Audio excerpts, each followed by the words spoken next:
Now this doesn't totally fit under the heading of intermolecular bonding, but just all bonding in general, if you were going to kind of rank them in terms of what the strongest is to what the weakest is, and sometimes teachers want you to do that.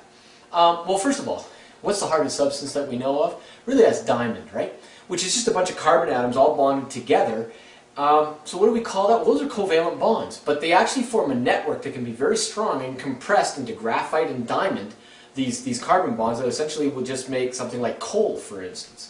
Okay, well, network covalent bonding, NCB there. Network covalent bonding is when you have a bunch of carbons, how many carbons you don't know, that's where the N is, all attached to one another. Silicon carbide also does some network covalent bonding as well.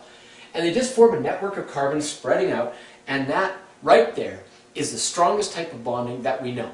Okay, so it's a covalent bond, but really it's kind of an intramolecular bond, not really an inter, is it? Well then, after you get that network covalent bonding and then just kind of covalent bonding in general, the next strongest would be metallic. I just abbreviated that M.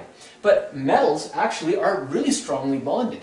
And what they do is they have, and the reason that they're so strongly bonded, it's kind of interesting, is that a metal atom will actually have its outermost valence electrons kind of jump away and go into another metallic atom next to it to form a kind of a sea of electrons that are continuously swimming around these protons, these islands of protons. So that's actually very stable, believe it or not, and accounts for metals being highly conductive of electricity because electrons are jumping around in there anyway, and quite ductile and malleable, so you can really shape them and bend them into wire and stuff like that. And they have pretty high melting points, don't they? Except for mercury, generally, you have metals being solid at room temperature, right? So that's pretty strong bonding. Network covalent strongest, and then, well, you know what? Metallic and ionic, don't rank those two in terms of one being stronger than another. They're pretty much the same. There are some metals that are stronger bonded and have higher melting points, say, than some ionic compounds, but some ionics are higher than some metals. So you really can't tell the difference, so don't even try. But ionic would be kind of the next one.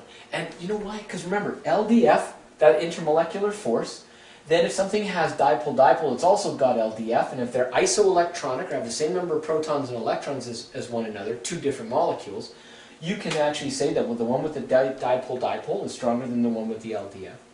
Hydrogen bonding, which is a really partially positive and negative region, has got all three. Well, what's this? This is a totally positive and negative. When they come together, the bond is even stronger than the molecular, intermolecular ones that we see there. So that's kind of a ranking there. Network covalent, metallic and ionic, and then the intermoleculars there constitutes your ranking for strength in bonds.